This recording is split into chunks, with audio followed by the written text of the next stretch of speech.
صلی اللہ علیہ وآلہ وسلم کی ایک کزن تھی سیدنا علی کی بڑی بہن ام ہانی رضی اللہ تعالی عنہا وسلام اللہ علیہا. وہ بوڑھی تھی، وہ آپ سمجھ لیں نبی الاسلام کے لیے ایک بڑی بہن کی جگہ تھی. تو نبی الاسلام ان کو ملنے کے لیے گئے تو انہوں نے کہا کہ میں بہت بوڑھی ہو چکی ہوں، مجھ سے کوئی زیادہ اذکار تو ہوتے ہی نہیں، مجھے آپ کوئی مختصر سا وظیفہ بتائیں، بس میں وہ کر لیا کروں اور مجھے ہر وظیفے سے وہ کفایت کر جائیں.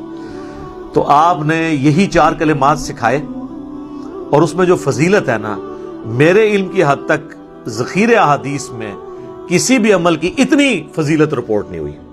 آپ نے فرمایا 100 دفعہ سبحان اللہ روزانہ پڑھ لو. یہ ایسا ہے گویا کہ تم نے 100 غلام آزاد کر دیے. یعنی اگر آپ ایک روزہ توڑے نا، بخاری مسلم میں آتا ہے، تو اس کے بدلے پھر آپ کو ایک غلام آزاد کرنا ہوتا ہے، اور غلام نہ آزاد کر سکیں تو 60 مسلسل روزے. تو ایک غلام آزاد کرنا گویا 60 روزے رکھنے کے برابر ہے. اور پھر فرمایا کہ 100 دفعہ پڑھ لو الحمدللہ، گویا تم نے 100 گھوڑے اللہ کی راہ میں جہاد کے لیے بھیج دیے. 100 دفعہ پڑھ لو اللہ اکبر، تو گویا تم نے 100 اونٹ اللہ کی راہ میں نحر کر دیے. 100 اونٹ، ایک اونٹ کی قیمت کتنی ہے؟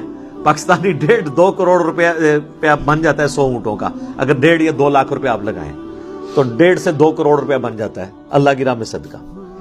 اور آپ نے فرمایا کہ 100 دفعہ لا الہ الا اللہ پڑھو.